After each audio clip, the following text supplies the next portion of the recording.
Amen. Amen. Amen, le peuple de Dieu. Amen. Est-ce que vous êtes là? Amen. C'est dans le nom de notre Seigneur Jésus-Christ que je vous salue. Je vais vous inviter de tourner nos Bibles dans l'Évangile de Jean, chapitre 11. Est-ce que chacun a sa Bible? On peut ne pas enseigner, mais si nous lisons les textes, le Saint-Esprit va vous parler à travers un passage. Amen. J'invite chacun de nous d'ouvrir sa Bible. Ceux qui ont la Bible sur les tablettes, les cellulaires, vous pouvez, si vous avez la connexion, vous pouvez l'ouvrir et nous allons lire.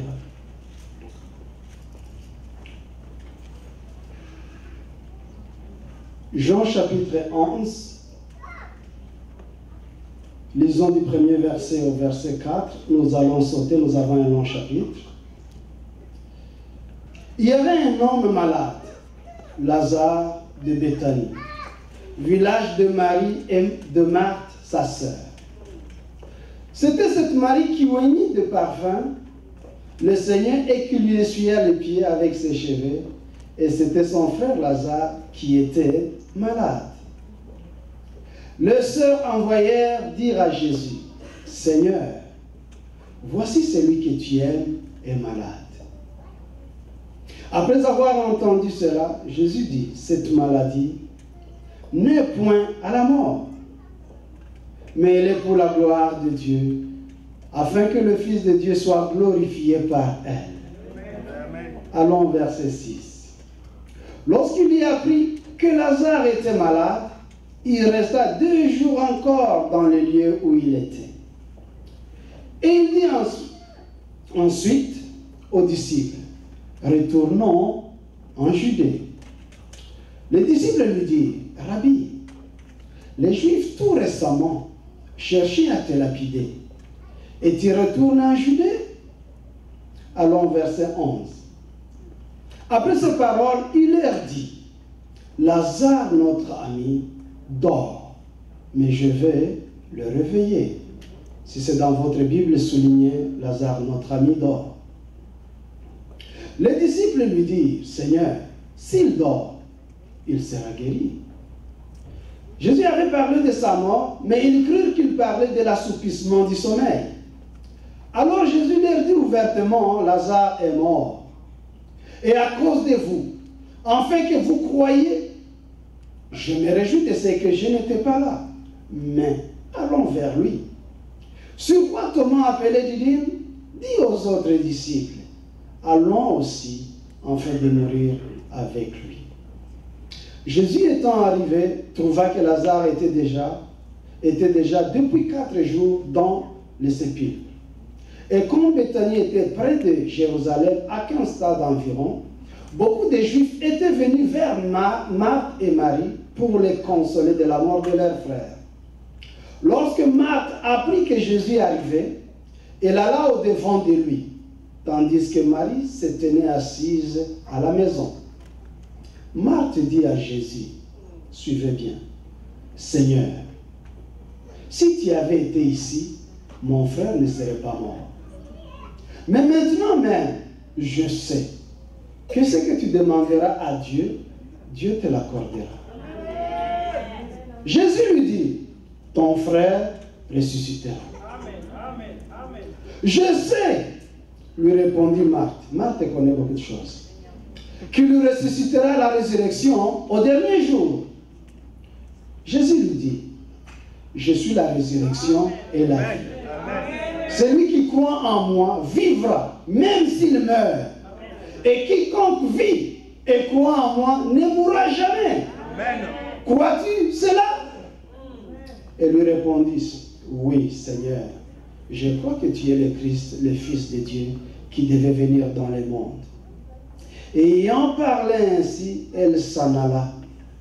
Puis elle appela secrètement Marie, sa sœur, et lui dit, « Le Maître est ici, et il te demande. » Dès que Marie eut entendu, elle se leva promptement et alla vers lui. Car Jésus n'était pas encore entré dans le village, mais il était dans le lieu où Marthe l'avait rencontré. Les Juifs qui étaient avec Marie dans la maison et qui la consolaient, l'ayant vue, se levaient promptement et sortirent, la suivirent, disant, elle va au sépulcre pour y pleurer. Lorsque Marie fut arrivée là où était Jésus et qu'elle le vit, elle tomba à ses pieds et lui dit, Seigneur, si tu avais été ici, mon frère ne serait pas mort. Jésus, la voyant pleurer, elle et les Juifs qui étaient venus avec elle frémit en son esprit et fut tout ému. Et il dit, où l'avez-vous mis? Seigneur, lui répondit-il, viens et vois. Jésus pleura. C'est quoi les Juifs disent, voyez comment il aimait. Et quelques-uns d'entre eux dirent, lui qui a ouvert les yeux de la veille, ne pouvait-il pas faire aussi que cet homme ne meure point? Jésus, frémissant de nouveau en lui-même, se rendit au sépulcre. C'était une grotte et une pierre était placée devant. Jésus dit, ôtez la pierre. Marthe, la sœur du mort, lui dit, Seigneur, ils sont déjà, car il y a 4 jours qu'il est là. Jésus lui dit, n'étais-je pas dit que si tu crois, tu verras la gloire de Dieu? Ils ôtèrent donc la pierre, et Jésus leva les yeux en haut et dit, Père, je te rends grâce de ce que tu m'as exaucé. Pour moi, je savais que tu m'exauces toujours, mais j'ai parlé à cause de la foule qui m'entoure, afin qu'ils croient que c'est toi qui m'as envoyé. Et on dit cela, il cria d'une voix forte, Lazare, sors! Et les morts sortis, le pied et les mains liées, des bandes et les visages enveloppés d'un linge. Jésus leur dit, déliez-les et laissez-les aller. Amen. Alléluia. Dis à votre frère, dis à votre soeur que c'est encore possible. Dis-le avec conviction, c'est encore possible. Tel est le message de ce matin. Et l'objectif, c'est d'encourager à tous ceux qui sont amis du Seigneur de ne jamais désespérer. Amen. Vous avez devant vous un texte qui est un des plus lus de la Bible et le plus aimé par les chrétiens que nous sommes. Amen. Et les chrétiens de toute confession. C'est un des meilleurs récits sur les œuvres de Jésus-Christ qu'il a accompli. Un miracle qui dépasse tout entendement. Un miracle qui se passe non pas la nuit, non pas dans un club fermé d'amis, mais c'est le jour, devant de nombreuses personnes. Et des personnes de plusieurs tendances. Amen. Parmi ces personnes, il y a ceux qui aiment Jésus, mais il y a aussi ceux qui le détestent. Amen. Ils le détestent, ils veulent le tuer. Pour quelle raison? Vous le savez vous-même. Il n'y a aucune raison sinon la jalousie.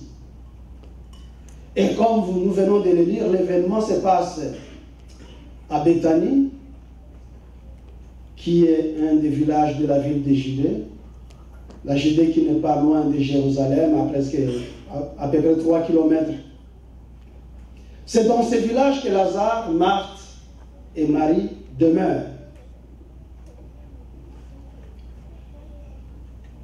Jésus, c'est un ami de la famille, comme vous le savez. Lazare tombe malade pendant que Jésus est absent. Jésus est pratiquement de l'autre côté du Jourdain. Après qu'il y ait échappé à la lapidation. Quand vous lisez Jean chapitre 10, à partir, je pense, du verset 22, lorsque Jésus-Christ venait de proclamer devant le public sa divinité, vous savez nos amis juifs, les pierres n'étaient pas très loin. Ils ont saisi les pierres pour le lapider, mais ce n'était pas le jour. Amen. Donc, Lazare tombe malade pendant que Jésus n'est pas là. Et lorsque sa santé se détériore, Marthe et Marie, ils se disent, mais quand même, il y a quelqu'un qui peut avoir une solution pour notre frère. Amen. On ne nous dit pas combien de temps après la maladie de Lazare. Certainement, ça a pris beaucoup de temps. Ils ont eu à consulter les médecins, tous ceux qui pouvaient apporter leur aide. Mais le résultat était négatif. Ils se sont dit non, Jésus a fait pas mal de miracles. Certainement, il y a une solution aussi pour notre frère. Et voilà comment Marthe et Marie, ils envoient un messager à Jésus. Et le message, il est très clair. Celui que tu aimes est malade. Amen. Pas quelqu'un d'autre. Mais celui que tu aimes est malade. C'est bien précis. Figurez-vous quand vous apprenez que quelqu'un que vous aimez est malade. Quelle serait votre réaction?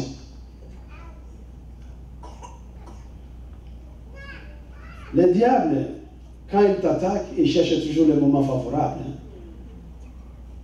Il sait que Jésus, pour le moment, ne va pas venir parce qu'il n'y a pas longtemps, il vient d'échapper aux pierres. On voulait le lapider, il ne va pas venir. Mais Marthe et Marie savaient, mais même Jésus à distance, il peut faire quelque chose. Rien que sa parole même à distance, notre frère peut guérir. Mais tel n'était pas le plan de Dieu. Amen. Donc, la Bible nous dit que Jésus, ayant reçu le message, il ne s'est pas rendu immédiatement auprès de Lazare. Il a pris encore 2 jours. Et lorsqu'il dit à ses disciples de retourner en Judée,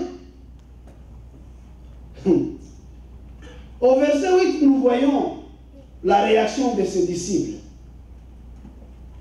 Il tient à lui rappeler, mais maître, nous rentrons à Judée, mais tu oublies qu'il n'y a pas longtemps, on a failli te lapider. Mais devant sa détermination, il dit non, nous devons partir.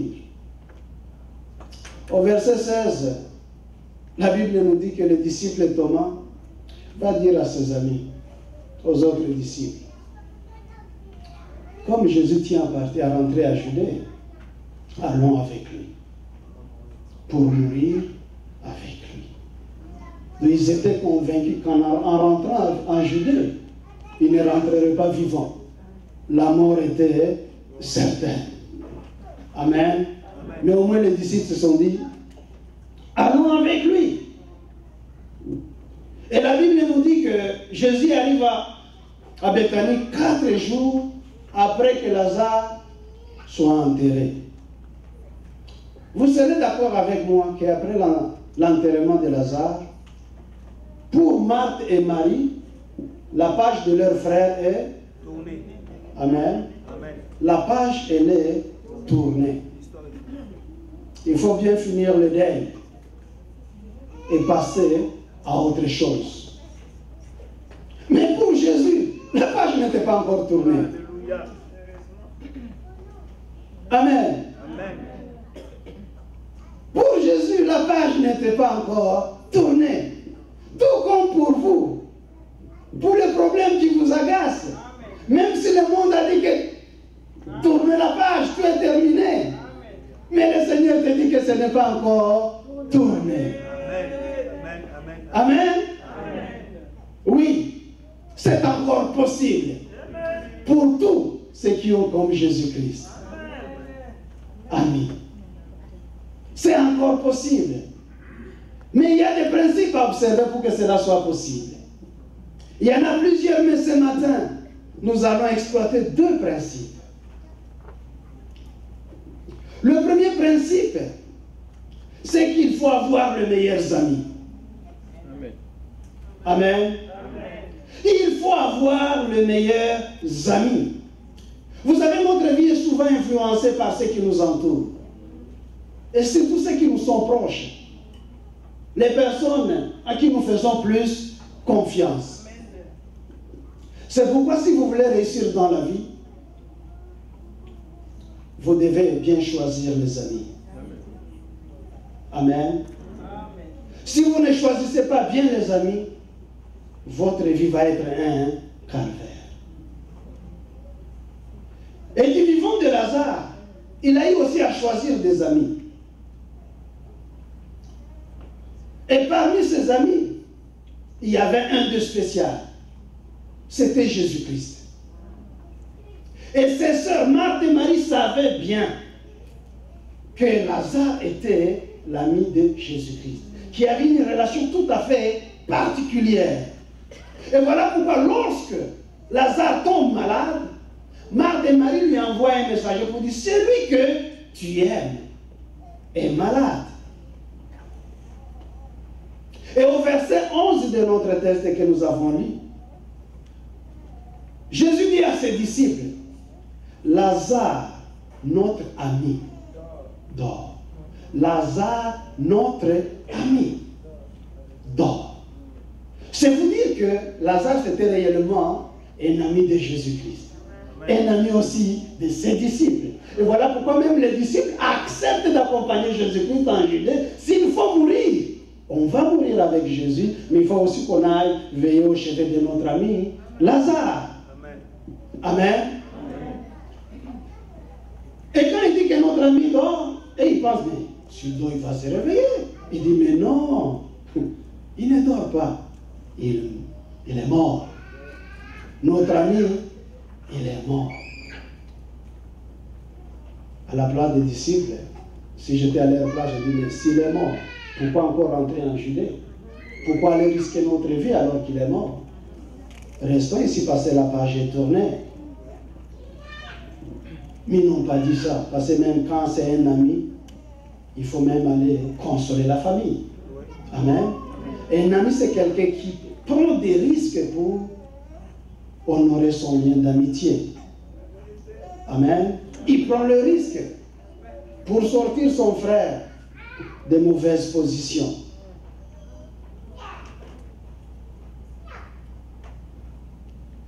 Amen. Amen. Oui, Lazare, notre ami, dort. Mais en réalité, il était déjà mort. Comme je vous l'ai dit, Marthe et Marie pourraient s'être terminées, la page était tournée. Mais Jésus n'était pas prêt à tourner la page. Son ami ne devait pas mourir dans ce genre de conditions. Jésus n'était pas prêt à permettre à l'ennemi de triompher. Amen. Parce que l'ennemi, d'ailleurs, quand vous regardez dans la suite du récit, quand Jésus se présente, il y a ceux qui disent: mais lui là, qui a recouvré la vie aux aveugles, ne pourrait-il faire que son ami meure? Donc vous comprenez que le monde des ténèbres commence à se réjouir de la situation. Laisse-moi vous dire que le Seigneur ne permettra jamais à ses amis que leurs ennemis puissent triompher. Le Seigneur ne pourra jamais permettre que ceux qui lui ont donné, ceux qui lui ont confié leur vie, soient l'objet de raillerie par l'ennemi. Il ne pourra jamais le permettre. Amen. Amen. Est-ce que vous êtes convaincus de ça? Lorsque nous lisons d'Actes des Apôtres chapitre 12, nous voyons que Pierre vient d'être arrêté par Hérode. Et l'objectif, c'était de le faire périr. On le jette en prison. Quelqu'un est en prison. Mais la Bible nous dit qu'il était enchaîné. Enchaîné dans la prison. Non seulement il est enchaîné dans la prison, mais il est placé entre deux militaires qui le gardent dans la prison. Non seulement entre deux militaires, la porte de la prison est gardée par des sentinelles. On verra par où il passera. Mais comme le Seigneur n'abandonne jamais ce qui lui appartient, ce qui était impossible au roi Hérode, et aussi à ses amis juifs qui voulaient que Pierre meure, ce qui était impossible pour eux, Jésus l'a rendu possible. Quand l'ange envoyé par le Seigneur a fait irruption dans la prison, La Bible nous dit qu'il y a une lumière, mais cette lumière n'était que pour Pierre. Amen. Ce n'était que pour Pierre, pas pour les autres. Il y avait beaucoup de prisonniers, hein? Ils sont restés en prison. La Bible nous dit que les chaînes ont été brisées. L'ange dit à Pierre, lève-toi. Mets tes sandales, mets ta ceinture, porte ton manteau et suis-moi. Pierre pense qu'il rêve.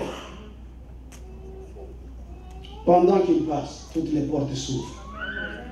Il est libre. Jésus n'acceptait pas que ses amis soient humiliés. Il ne l'acceptera jamais.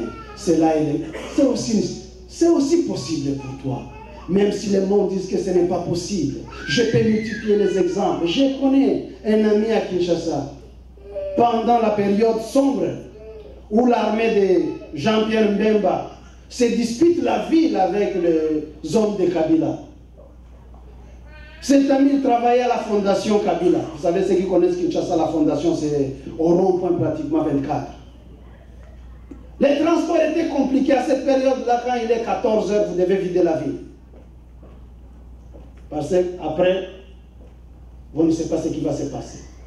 Les gars, il arrive à l'arrêt, il n'y a pas de transport. Il dit non, je rentre au bureau un peu. Mais pendant qu'il rentre au bureau, les armes crépitent de toutes parts. Et les hommes de Jean-Pierre même prennent le dessus sur les hommes du régime. À 2 h du matin, on vient fouiller la fondation Kabila. Les gaillards s'est caché sous une table. On l'a tiré de là. Oh, il y a un kabiliste ici. Oh, je ne suis pas kabiliste. On l'a arrêté. Et tous ceux qui étaient arrêtés, je vous ai parlé de leur sort. On l'amène à la permanence. On dit on a attrapé un kabiliste. C'est un Katangé. Je dis, je ne suis même pas Katangé. Ferme ta bouche. On dit, c'est fini pour toi. On dit, agenouille-toi. Les gaillards s'agenouillent en train de trembloter. On tire sur lui. Je ne sais pas qu'est-ce qui s'est passé. Il se roule. Quand il roule, la balle rate. On tire encore, il roule encore. On tire encore, ça attrape au niveau de la ceinture. Il roule pareil. Le lieutenant qui dirigeait l'opération dit, arrête un peu. Citoyen, toi tu es tout. Dis-moi, je suis du Nord Kivu. Toi tu n'es pas Katangé. Dis-moi, est-ce que tu connais tel? On cite un député d'IMLC à l'époque, Moutiri. Mais c'est mon frère. Il dit, ah bon? Donc on veut tuer un frère. Les gaillards, il a eu la vie sauve. Amen. Il a gardé son pantalon et la ceinture trouvée là, comme témoignage. On peut multiplier les exemples. Papa Alpha, il est là. Papa Alpha, il se retrouve dans une situation fâcheuse, c'est à Paris. Il devait voyager pour le Canada. Malheureusement, il y avait quelque chose qui n'était pas correct. Il est arrêté. On vérifie, on dit, monsieur, on doit t'expulser, tu dois rentrer au pays. Quand il est aux arrêts, il doit passer devant les juges qui doivent ordonner leur expulsion. Papa Alpha, convaincu que c'est fini pour moi. Je ne sais pas s'il avait eu le temps d'informer à sa femme que tu es fini ici. Quand il se présente devant la juge de l'immigration, une Guadeloupéenne, géante, tout le monde, selon lui, savait que quand c'est cette femme-là, quand c'est cette femme, oublie, vous êtes déporté. Et c'est cette femme qui est là. L'audience doit commencer. Mais Dieu est Dieu. Amen. Dieu est Dieu. Amen. Ce n'est pas encore fini. Pour le diable, il dit c'est terminé. Il se fait que le greffier est absent. Il est en retard. 10 minutes plus tard, madame la juge dit, vous êtes libre. Pas d'audience, rentrez.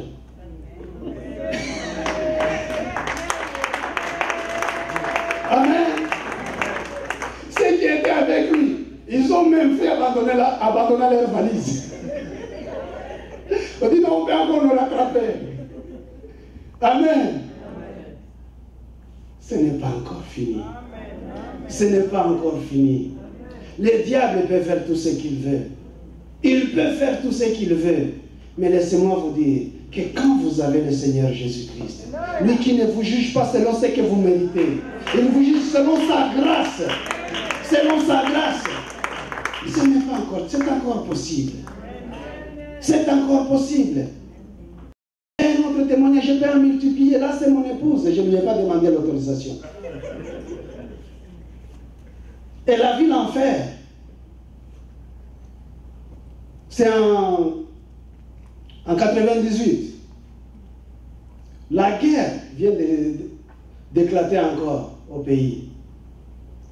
Et on est en train de traquer tout ce qui s'appelle Rwandais. Dans la ville de Kinshasa, on dit, celui qui va nous indiquer où se trouve le Rwandais, il a une prime. Et c'est un petit voisin qui va dire au service de renseignement, nous avons une Rwandaise. Les hommes sont méchants. Le diable, il ne fait pas de cadeaux. Moi, j'ai échappé parce que je venais de rentrer à l'Équateur. Amen. On dépêche 4 jeeps de militaires qui viennent prendre possession de la parcelle. Tout le monde couché. On fouille la maison systématiquement. On la regarde. Des tiers rwandais disent, moi, de quoi vous parlez? On dit, on doit t'emmener. On avait encore la fille aînée qui avait à peine 10 mois, il l'a mis au dos. Mes amis, Dieu est Dieu. Amen. Dieu est Dieu. Il faut bien choisir les amis. Pendant qu'un membre de la délégation est en train de fouiller les albums, il tombe sur une photo où il voit son père avec moi. Il dit, arrête un peu. Il dit, madame, qui sont sur cette photo? Il dit, moi je ne sais pas, je connais seulement mon mari. Mais qui est ton mari? Mais c'est celui-ci. Il dit, mais comment ton mari peut se retrouver sur la même photo avec mon père? Il dit, est-ce que moi je sais? Il dit, non, tel que je connais mon père, il ne peut pas se retrouver sur la même photo avec un Rwandais. Si mon père est sur la photo et je vois comment ils sont en train de sourire, il dit, laisse tomber. On l'a laissé. Avec les bébés. Mais ceux qu'on attrapait à l'époque, peu sont rentrés vivants. C'est encore possible. Quelle que soit la rage de l'ennemi, il est question de bien choisir les amis. Quels sont les amis que vous choisissez? Quels sont les amis que vous choisissez? Daniel, quand il se retrouve en déportation, lorsqu'il est à la cour royale, amen, il n'est pas seul, ils sont nombreux. La Bible nous dit qu'ils devaient, d'abord ils étaient privilégiés parce qu'ils se sont retrouvés à la cour royale, ils devaient être préparés pour travailler à la cour royale, mais il y avait une condition. Ils devaient s'essuyer avec les mains qui étaient destinés au roi. Ils devaient partager le même repas avec le roi, le repas sacrifié. Daniel, il dit non, non, moi je ne peux pas. Mais il va créer une association. Il va chercher ses 3 amis. Amen. Il dit, avec le 3, nous avons le même valeur. Très important. Nous avons le même valeur. Ce sont ces 3 qui vont m'aider à tenir. Dans la lutte à Babylone, elle est longue. L'ennemi, il ne t'abandonne pas aujourd'hui, il ne t'abandonne pas demain. C'est avec ce groupe qui les 4 ont tenu.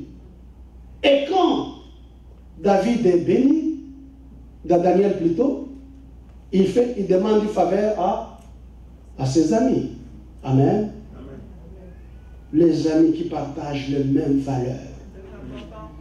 Si vous, dans votre équipe d'amis, vous avez des voyous, vous serez voyous.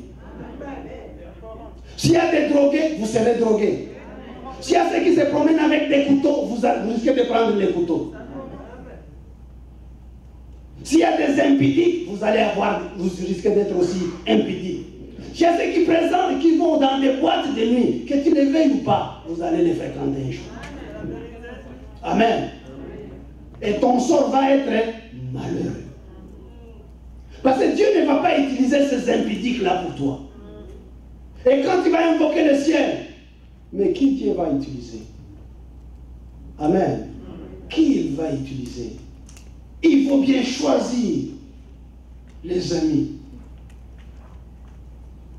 Ce que tu appelles ami n'est pas forcément ami.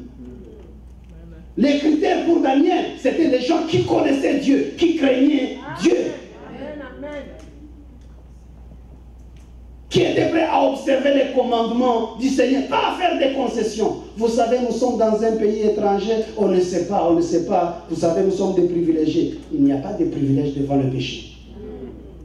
Pas de privilège devant le péché. Amen. Qui sont vos amis? Je connais une dame, fiancée. On est en train de la doter. Son ami, propre ami, qui vient lui dire, j'ai rêvé. Si tu te maries à cet homme, tu vas mourir. Sa propre amie. Vous connaissez au village, quand on est en train d'organiser la dot là. La fille dit à ses parents, oublie-moi. Je ne me marie plus à cet homme. On l'a supplié, la fille a dit, pas question. On a tout annulé dans l'humiliation. Laissez-moi vous dire que c'est son ami là qui est allé prendre son nom. C'est son ami intime.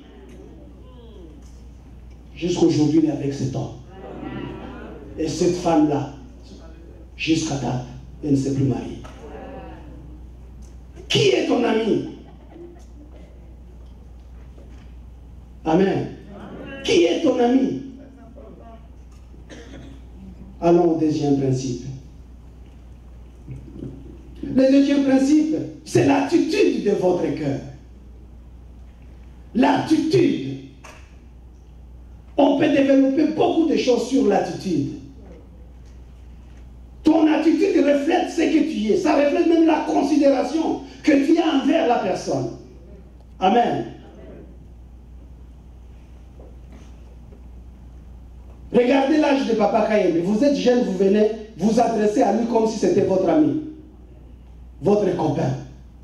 Quand il voit ton attitude, il va dire non, cet enfant il est mal élevé. Cet enfant est mal éduqué. Amen. Ce n'est pas parce que je t'appelle mon frère que tu dois oublier quand même mon âge. Que tu dois oublier ton âge. Amen. L'attitude compte aussi pour notre Dieu. Quand nous nous adressons à notre, quelle est notre attitude? Amen. Voyons l'attitude au verset 20, l'attitude de Marthe.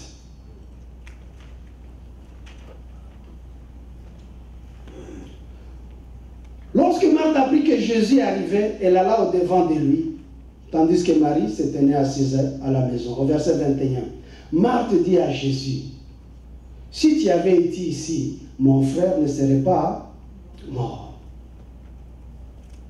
Elle ne s'arrête pas là-bas. Elle dit, mais maintenant, je sais que tout ce que tu demanderas à Dieu, Dieu te l'accordera. Apparemment, c'est bon, hein, n'est-ce pas? Si vous n'entrez pas dans la profondeur, vous dites, mais quel péché Marthe a commis? Ah. Regardez son attitude. Tout ce que tu demanderas à Dieu, Dieu te l'accordera. Marthe a bénéficié de pas mal d'enseignements de Jésus-Christ. Jésus a lui dire à plusieurs reprises que je ne suis pas n'importe qui. Amen. Amen. Mais ici, Marthe le compare comme un homme, un envoyé. Il le compare comme un prophète qui fait des miracles. Voyez-vous, ce que tu demanderas à Dieu, Dieu te l'accordera. Regardez, le Seigneur parfois, Jésus, il utilisait souvent Père, mon Père. S'il avait dit, mais ce que tu demanderas à ton Père, là les choses auraient changé. Amen. Et comme Jésus connaît ce qui est dans le cœur, il voit, m'a dit, Marthe ne comprend pas encore qui je suis. Il dit, Marthe, ton frère ressuscitera. Marthe connaît beaucoup de choses. Je sais qui ressuscitera. Jésus parle d'un futur proche là. Mais Marthe, c'est à la fin du temps. Jésus commence encore à enseigner Marthe. Marthe, je suis la résurrection et la vie. Celui qui croit en moi vivra.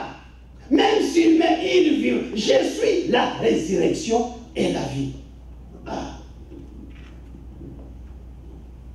Jésus demande à Marthe, est-ce que tu crois à cela?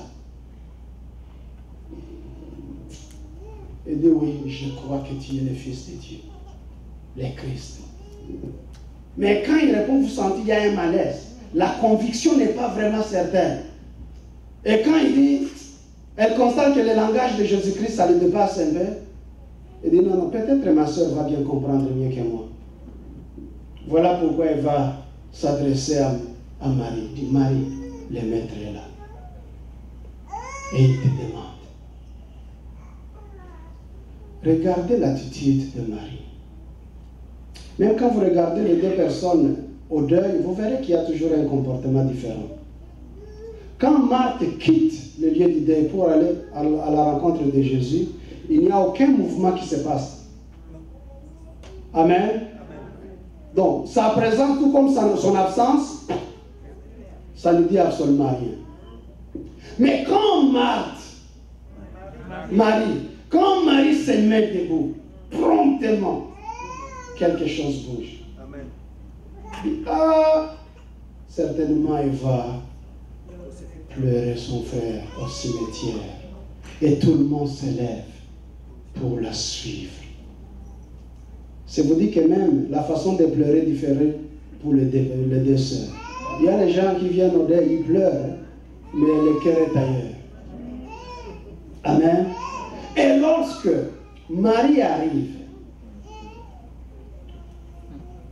à la rencontre de Jésus, c'est au verset 32, la Bible nous dit que lorsque Marie fit arriver là où était Jésus et qu'elle le vit, regarde, elle tomba à ses pieds. Elle fait quoi? Non, elle ne pleure pas d'abord. Elle reprend la même observation que Marthe venait de dire. Si tu avais été ici, mon frère ne serait pas mort. Et après, elle pleure. Marthe, elle, quand elle arrive, c'est comme si elle s'adresse à Jésus comme ça, comme je m'adresse à vous, en lui fixant tout droit dans les yeux. Si tu avais été ici, mon frère ne serait pas mort. Il est en train de l'accuser. Si mon frère est mort, c'est à cause de toi. Comme si, mais qu'est-ce que tu viens faire? Tu viens quand tout est terminé. Tout est déjà gâté, c'est maintenant que tu te présentes. Hein? Mais Marie plutôt, quand Marie arrive, on dit, elle arriva d'abord là où était Jésus. Mais on précise, et il l'a vu. Hein? Quel détail! Et lorsqu'il l'a vu, qu'est-ce qu'elle fait? Elle se jette à ses pieds. Un acte d'adoration. Un acte d'adoration. Je sais que tu es souverain. Tu fais ce que tu veux. Je n'ai rien à t'obliger. Mais ce qui est vrai, si tu avais été là, mon frère serait encore là. Mon frère serait encore là.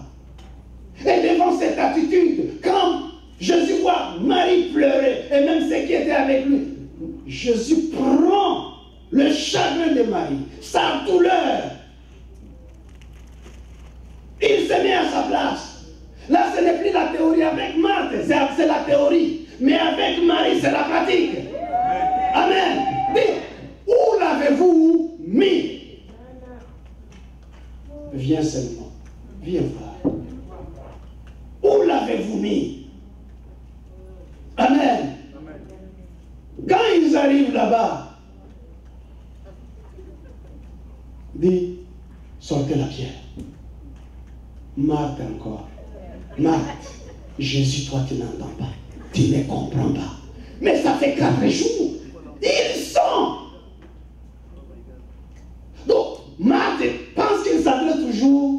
à un homme de la même nature qu'elle-même.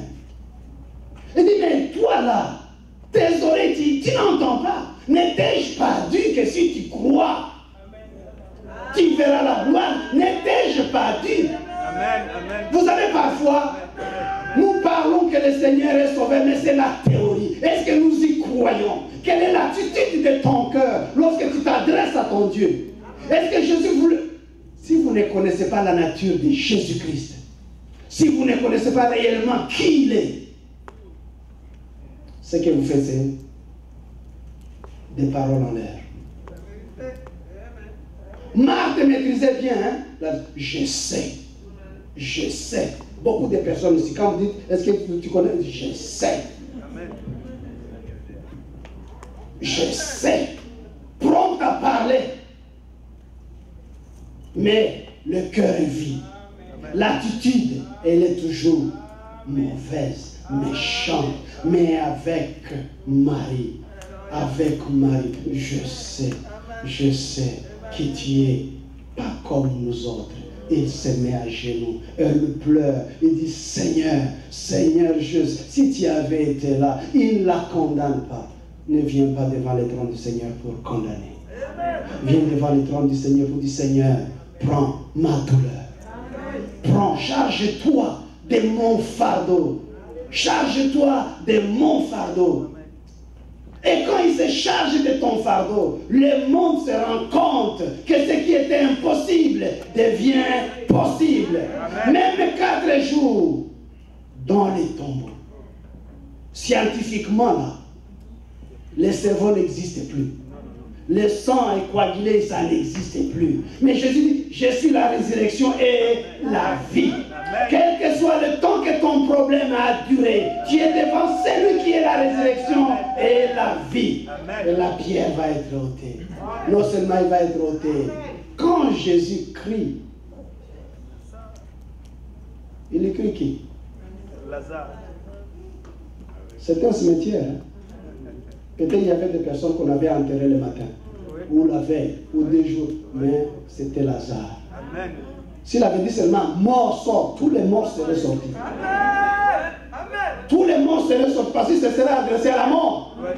Mais ce n'était pas la mort, c'est à Lazare. Et Lazare a entendu sa voix et il est sorti. Amen. C'est ton problème qui l'intéresse. Et quand le Seigneur crie, c'est ton nom. Ce n'est pas le nom de quelqu'un d'autre. Si les autres ont échoué, ce n'est pas ton problème. Si les situations étaient cassées, ce n'est pas leur problème. Mais ton problème, la solution est encore possible avec le Seigneur Jésus-Christ. Que le Seigneur vous bénisse. Alléluia.